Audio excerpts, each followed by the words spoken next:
the brand new iPhone 12 Pro in front of me. Sadly it isn't mine, but I had the opportunity to do an unboxing, so I was like, why not? It's the Pacific Blue model, so let's get it unboxed and then we'll take a closer look at it, and I'll also bring out its younger sibling, the classic iPhone 5. This is always the best part. And wow, that Pacific Blue is just beautiful, and I just love that Apple brought back the iPhone 5 design because that's always been my favourite. It looks wicked, but we'll get to admiring it in a minute.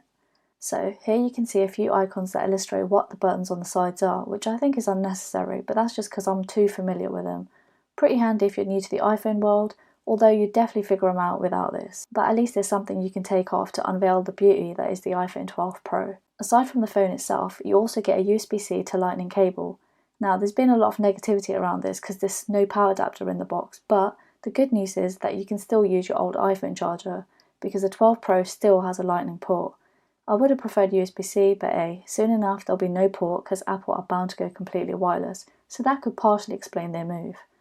The last things in the box are the SIM ejector, a bit of paper that nobody cares about, and only one Apple sticker this year. Apple are really cutting back, huh? And yeah, that's all you get. Onto the iPhone. I think most people will agree that it's absolutely beautiful. The colour is very different and it's not too vibrant and in your face, which I like about it.